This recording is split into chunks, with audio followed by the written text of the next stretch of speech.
Presiden Prabowo Subianto meresmikan proyek ketenaga listrikan dengan total kapasitas pembangkit listrik sebesar 3,2 gigawatt dari 26 proyek di 18 provinsi pada 20 Januari di PLTA Jati Gede, Sumedang, Jawa Barat.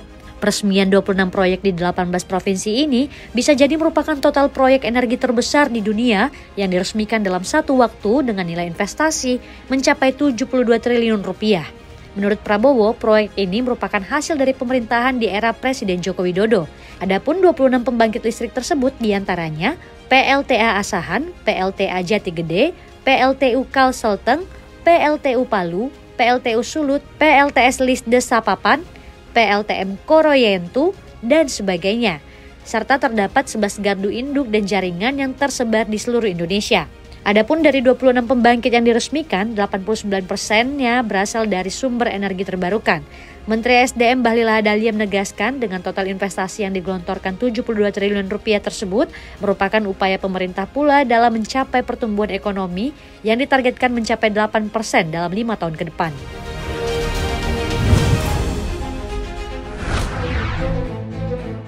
Setelah organisasi kemasyarakatan atau Ormas mendapatkan jatah pengelolaan tambang, kini DPR RI berencana memperluas skema tersebut ke perguruan tinggi negeri. Hal ini akan dibahas dalam rapat pleno dan panitia kerja Badan Legislasi DPR terkait penyusunan rancangan undang-undang tentang perubahan ketiga atas Undang-Undang Nomor 4 Tahun 2009 tentang mineral dan batu bara. Anggota Badan Legislasi DPR Bambang Haryadi menjelaskan bahwa revisi ini masih berada dalam tahap awal dan baru berupa usulan inisiatif dari DPR. Bambang menjelaskan revisi ini akan menyasar beberapa poin pokok pembahasan. Salah satunya seperti penyesuaian pasal terkait hilirisasi di sektor pertambangan. Selain itu, revisi juga akan mencakup perluasan pembagian wilayah izin usaha pertambangan khusus atau WIUPK kepada sejumlah perguruan tinggi negeri di Indonesia. Langkah ini ditujukan agar dapat mengurangi biaya uang kuliah tunggal yang merupakan dana kuliah yang harus dibayarkan mahasiswa per semester. Nantinya setelah diparipurnakan, usulan ini akan dikirimkan ke pemerintah. Sebagaimana diketahui, Presiden ke-7 Joko Widodo sebelumnya menerbitkan Peraturan Pemerintah Nomor 25 Tahun 2024 yang merupakan perubahan atas Peraturan Pemerintah Nomor 96 Tahun 2021 tentang pelaksanaan kegiatan usaha pertambangan mineral dan batu bara. Belet anyar itu salah satunya memberikan ruang bagi organisasi kemasyarakatan, keagamaan untuk bisa mengelola wilayah izin usaha pertambangan khusus di Indonesia yang ditandatangani oleh Jokowi per 30 Mei 2024.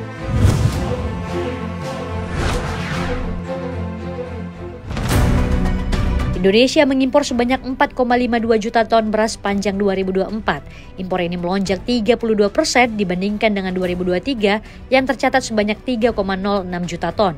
Laporan BPS total impor beras pada 2024 itu menjadi yang tertinggi dalam 7 tahun terakhir. Pada 2018, total impor beras sebanyak 2,25 juta ton, lalu pada 2019 hanya 444,51 ribu ton, 2020 turun menjadi 356,20 ribu ton, hingga di 2024 mencapai 4,5 juta ton. Data BPS menunjukkan impor beras RI tahun 2024 terbanyak berasal dari Thailand sebanyak 1,36 juta ton, disusul Vietnam sebanyak 1,25 juta ton. Ketiga, beras impor didatangkan Indonesia dari Myanmar sebanyak 831,38 ribu ton atau setara 18,40%. Keempat, dari Pakistan sebanyak 803,84 ribu ton, India 246,59 ribu ton atau setara 5,46%, dan lainnya hanya sejumlah 25,13 ribu ton atau setara 0,56% dari total beras impor.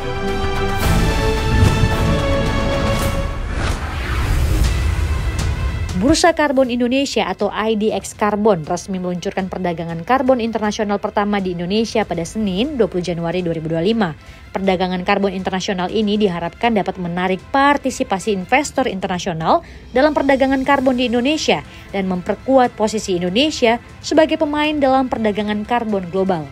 Ketua Dewan Komisioner Otoritas Jasa Keuangan Mahendra Siregar mengatakan pihaknya telah melaksanakan seluruh langkah untuk pengaturan pengawasan pemantauan terkait bursa karbon, termasuk perdagangan internasional ini. Peluncuran bursa karbon tersebut sekaligus mendukung pemerintah untuk mencapai target kontribusi yang ditetapkan secara nasional dan pengendalian emisi gas rumah kaca dalam pembangunan nasional dan peraturan Menteri Lingkungan Hidup dan Kehutanan Nomor 21 Tahun 2022 terkait tata laksana penerapan nilai ekonomi karbon, di mana Indonesia memiliki komitmen dalam mengurangi emisi global dan mencapai net zero emission pada tahun 2060. Sementara itu, Direktur Utama Bursa Efek Indonesia, Iman Rahman menyampaikan, selama perdagangan karbon di pasar domestik, jumlah peserta yang terdaftar sebagai pengguna layanan karbon mencapai 104 peserta. Jumlah ini telah naik dari 16 peserta sejak peluncuran pada 26 September 2023.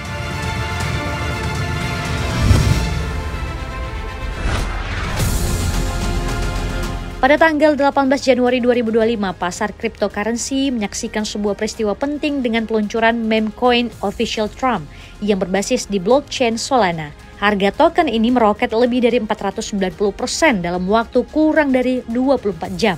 Donald Trump mengumumkan peluncuran token ini melalui akun resmi miliknya di Truth Social dan X yang langsung mencuri perhatian banyak trader dan media. Hanya dalam 3 jam setelah peluncurannya, kapitalisasi pasar Trump melonjak ke angka luar biasa sebesar 8 miliar dolar AS, menempatkannya di posisi 30 teratas cryptocurrency. Per 20 Januari 2025 pukul 15 WIB, kapitalisasi pasar Trump saat ini berada di angka 11,6 miliar dolar AS dengan nilai pasar fully diluted sebesar 58 miliar dolar Amerika Serikat.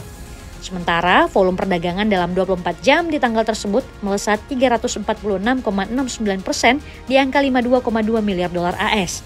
Peluncuran Trump tak lepas dari kontroversi dan skeptisisme. Salah satu masalah utama adalah konsentrasi kepemilikan token dengan sekitar 80% pasokan Trump dimiliki oleh satu dompet. Arkham Intelligence melaporkan bahwa CIC Digital LLC dan Fight LLC yang bekerja sama mengendalikan 80% pasokan Trump kemungkinan besar terkait dengan Trump sendiri.